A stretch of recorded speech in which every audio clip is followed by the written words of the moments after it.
Bisa diperjelas Pak, karena memang sangat simpang siur tentang paruh waktu. Yang memang sepertinya banyak orang-orang yang belum paham gitu paruh waktu ini bagaimana. Isunya kan paruh waktu itu jam kerjanya full tapi gajinya separuh. Tapi ada juga yang bilang kerjanya setengah hari gajinya full gitu. Wah enak banget kalau gitu, atau bagaimana gitu, apa benar seperti itu? Bisa atau bagaimana paruh Pak? Waktu semua ya? Iya, paruh Jadi waktu. Gini, konsep paruh waktu itu sebetulnya muncul ketika ada komitmen kita. Pertama, tidak boleh ada PHK massal. Kedua, tidak boleh ada yang dirugikan ya. Kemudian jangan ada penurunan penghasilan dan sebagainya.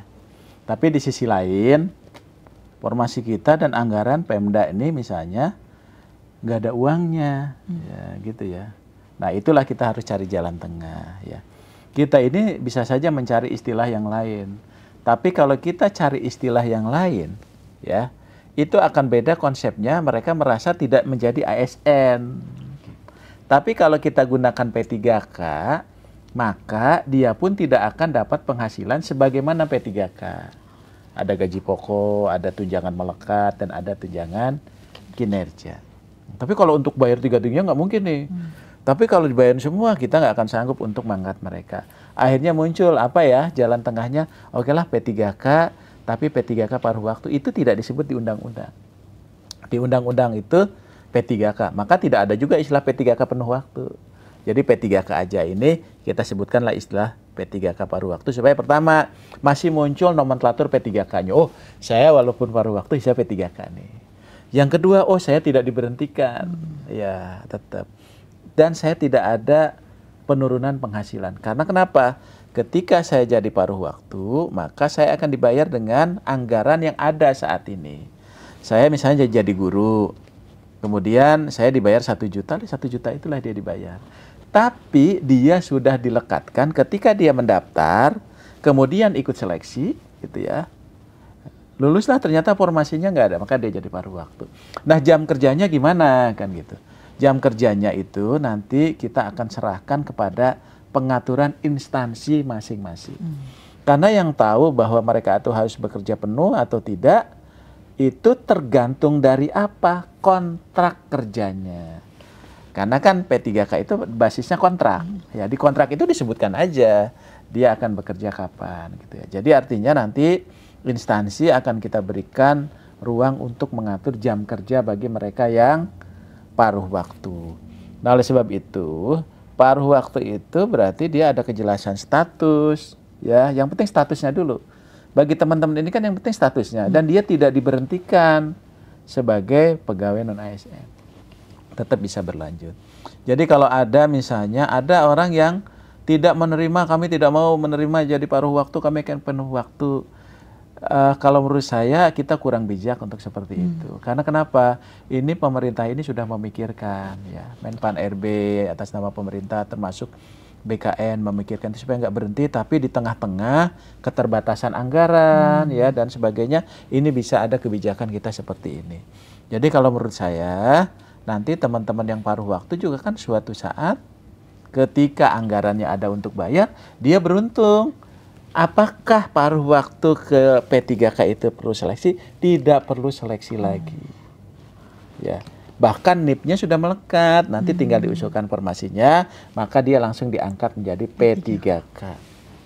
Jadi sebetulnya teman-teman tidak perlu khawatir, jangan juga terprovokasi seolah-olah ini akan merugikan dan sebagainya.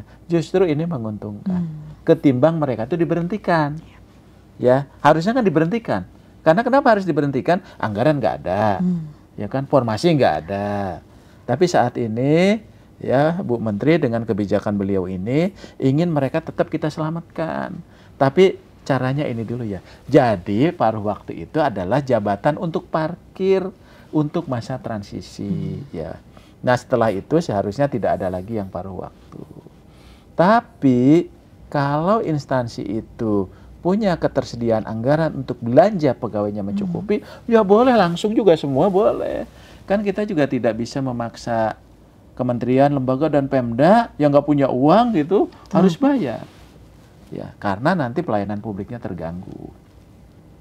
Nah itu jadi nggak perlu khawatir gitu untuk itu. Jadi pekerjaan, waktu, nanti diatur oleh Pemda masing-masing. Misal guru kan jam mengajarnya juga sudah jelas, silahkan diatur, ya, silahkan diatur. Dan boleh nggak misalnya dia akan dapat fasilitas lain, ya boleh saja. Ya, mereka juga ikut boleh rapat, mereka dapat apa dan sebagainya kan boleh-boleh aja, gitu. Jadi artinya teman-teman, paruh waktu itu adalah memang kebijakan yang memang untuk mengakomodasi, ya.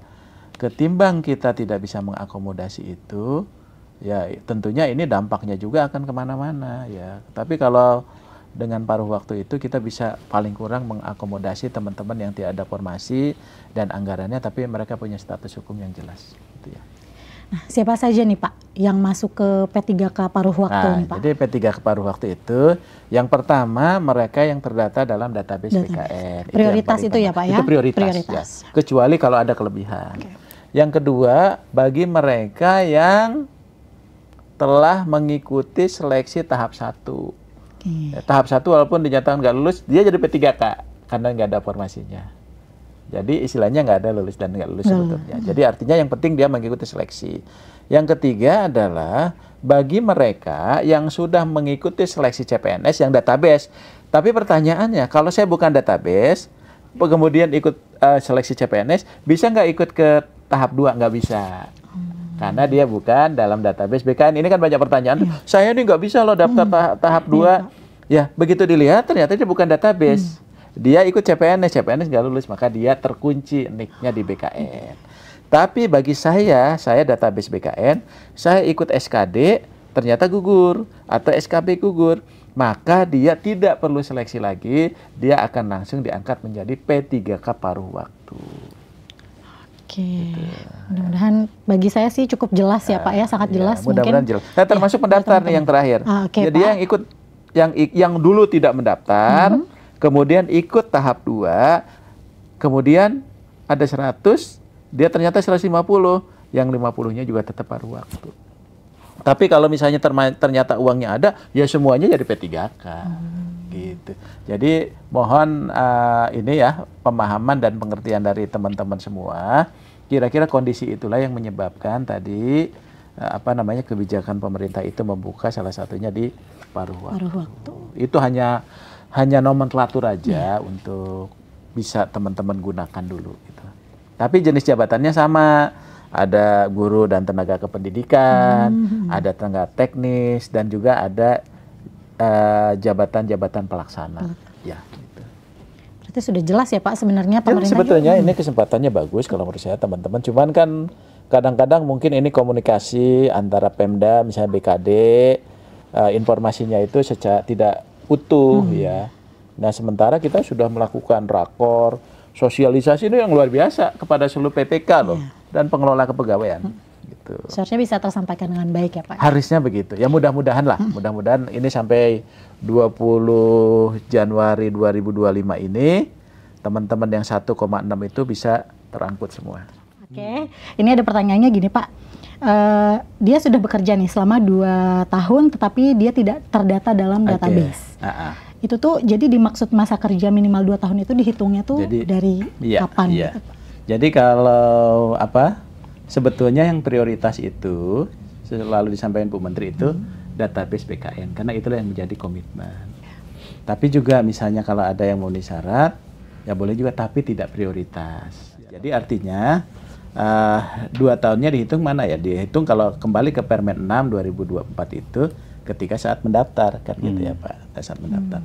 Tapi ini sebetulnya saya melihat Pak Waka ya yang dominan itu ya memang teman-teman database BKN gitu ya. Jadi mungkin tidak terlalu banyak gitu ya. Dan itu juga tidak melebihi data yang ada dalam database BKN. Betul. Bahkan masih kurang ya Pak, masih di bawah ya data Pak Waka tadi. Masih di bawah itu. Jadi artinya ya memang dihitungnya kalau kita kembali ke Permen 6 itu pengalaman itu sampai dengan pada saat dia mendaftar. Dan harus dilakukan secara aktif dan terus-menerus. Tapi yang lebih penting saya ingin sampaikan Pak Yomo tadi, Pak Waka tadi bahwa pertama hati-hati dengan modus-modus penipuan dalam bentuk apapun juga. Jadi jangan pernah percaya nanti mengatasnamakan, kan ini banyak juga mengatasnamakan Kemenpan, BKN ya. Terus yang kedua yang penting adalah kita kan sudah melewati masa pendaftaran. Ya, jadi tolong Panselda ya itu juga betul-betul bijak ketika melakukan seleksi administrasi. Karena ini kan komitmen kita. Jadi jangan sampai ada salah dikit nanti di TMS kan gitu ya. Jadi nggak ada istilah itu. Karena prinsipnya dia mendaftar, dia ikut seleksi, mohon teman-teman di Pemda ini jaga dan bantuin ya teman-teman. Karena mereka sudah punya komitmen, apalagi sudah bekerja ya Pak ya. Khususnya bagi mereka yang sudah terdata dalam database BKN. Jadi betul-betul nanti teman-teman ini diberikan ruang karena inilah kesempatan besar bagi mereka untuk menjadi P3K atau P3K paruh waktu supaya tetap pelayanan publik kita bisa berjalan, kemudian juga status mereka itu menjadi jelas ya. Tapi tadi kita pun sama-sama baik teman-teman pegawai ASN, baik pemerintah menjaga ini sesuai ketentuan peraturan perundangan ya, Pak ya. Jadi kalau kesempatannya ini sudah cukup luas lah bagi kita ya untuk memberikan ruang. Tapi ya tadi sampai 20 Januari itulah yang ada. Berarti kita akan stop di situ ya Pak ya. Stop di situ. Nggak akan ada perpanjangan lagi nih Pak. Mudah-mudahan. Karena ini saya kira juga ini kan terkait jadwal ya Pak ya. Jadi kalau kita perpanjang terus ini kita nggak akan selesai. Terus juga ini perlu kami sampaikan. Kemarin kami Pak Waka, kami runtut tuh. Ternyata banyak sekali sosialisasi, rapat koordinasi lebih dari 10 kali yang kita lakukan dengan Pemda. Terakhir kami dengan Pak Kepala BKN, dengan beliau juga, dengan Pak Waka, itu dengan seluruh kementerian lembaga, termasuk coaching klinik. Jadi kita ini udah sangat teknis, ada 4-5 kali coaching klinik Pak, dari mulai 2023 ke seluruh Pemda-Pemda, supaya dia mengoptimalkan tenaga non-ASN-nya. Jadi arahan Bu Menteri, coba ini disosialisasikan terus. Dan itu sudah kita lakukan. Dan terakhir, ketika ada Kepmenpan 15, 16, termasuk jadi surat Pak Mendagri dengan surat Bu Menpan, itu khusus tuh BKN, ya Pak Kepala, Pak Waka dengan timnya itu langsung bergerak.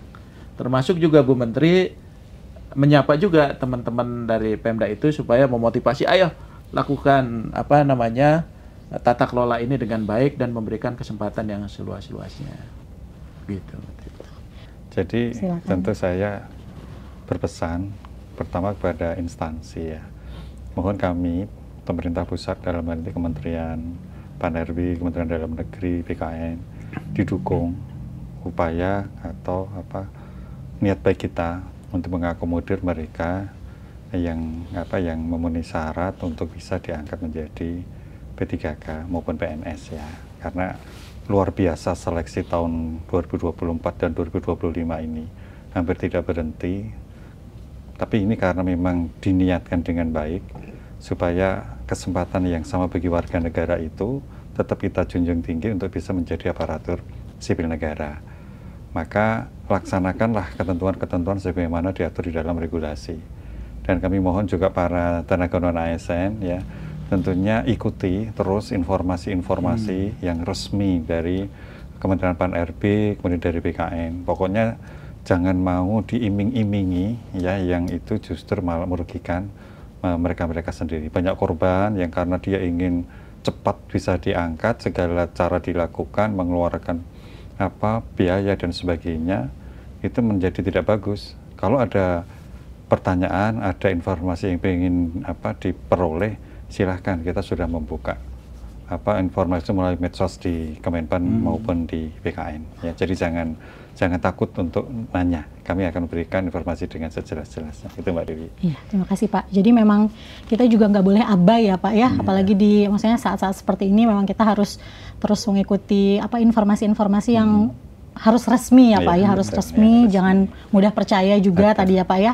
Apabila ada yang mengiming-imingi, oh ini pokoknya pantau terus situs-situs resminya Kemenpan RB dan BKN ya Pak ya. Pertanyaan terakhir Pak, selain tadi kita memang jangan mudah percaya dengan yang diiming-imingi itu ya Pak, mungkin ya janji-janji palsu itu Pak, mungkin pesan Bapak ini untuk instansi pemerintah terkait penataan pegawai non-ASN. Mungkin Pak Yono dulu, silakan Pak. Terima kasih Mbak Dewi. Jadi sekali lagi saya ingatkan kepada teman-teman di instansi pemerintah maupun pusat, terutama BPK ya, kita membangun komitmen bersama dalam satu framework yang sama. Mari kita selesaikan penataan tenaga non-ASN ini secepat-cepatnya, sebaik-baiknya, ya seobjektif-objektifnya, sehingga kesempatan mereka untuk menjadi aparatur sipil negara itu segera terwujud. Ini menjadi tanggung jawab moral kita bersama, itu Mbak Dewi. Mungkin dari Pak Abah sekarang? Iya, jadi mungkin prinsip dasarnya bahwa yuk kita jalankan mandat undang-undang. Ya, undang-undang itu memandatkan bahwa kita selesaikan. Basis dari penyelesaian itu adalah database BKN. Supaya kita ada landasan pedoman untuk melakukan itu. Dan kita tidak melebihi dari 1,7. Nah, oleh sebab itu, ini kan sudah optimal sampai 20 Januari 2025 ya. Jadi harapannya tadi kerjasamalah dari Pemda ya, dari kementerian, lembaga dan pemerintah daerah untuk sama-sama mengawal karena ini kerja bersama ya. Jadi walaupun tadi ada problemnya teman-teman di daerah, tapi kan kami juga dengan BKN ikut gabung di situ untuk menyelesaikan. Tapi ini untuk yang terakhir ya Pak ya. Jadi setelah ini mungkin jangan ada lagi. Dan yang terakhir bagi teman-teman pegawai non-ASN, yuk ikuti aja prosedur saat ini. Jadi nggak perlu khawatir. Yang penting teman-teman mendaftar, ya, mendaftar, kemudian ikut seleksi. Makanya tadi mudah-mudahan seleksi administrasi juga ya dilancarkan lah semuanya. Yuk kita dukung teman-teman pegawai non-ASN yang sudah mendaftar itu. Kemudian nanti jadilah nanti ASN-ASN yang tadi yang memiliki integritas yang berakhlak lah, gitu ya, berakhlak. Nah, termasuk nanti ada tugas Pak. Selanjutnya pengembangan kompetensinya, pendidikannya diperbaiki, ya, kompetensinya ditingkatkan dan sebagainya. Termasuk nanti dampaknya ke pelayanan publik. Ayo teman-teman semua, ya, dengan kesempatan ini kami dengan Pak Waka ngajak teman-teman Pemda untuk kita bersama-sama menyelesaikan ini. Termasuk juga teman-teman yang pegawai non-ASN yang sudah mendaftar, tetap semangat. Sekali lagi terima kasih atas waktunya Pak Yomo, juga terima kasih. Semoga jawaban-jawaban yang disampaikan oleh Pak Abah dan Pak Yomo ini dapat disimak dan didengarkan dengan baik-baik ya, dan mudah-mudahan semua pertanyaan ini dapat terjawab dengan semestinya gitu. Sekali lagi terima kasih Bapak, terima kasih sudah meluangkan waktunya pada podcast siang hari ini. Sampai bertemu di episode Pojok Bisa Tanya Kebijakan Pak RB selanjutnya bersama saya Hardianti Pratiwi. Terima kasih. Wassalamualaikum warahmatullahi wabarakatuh. Waalaikumsalam.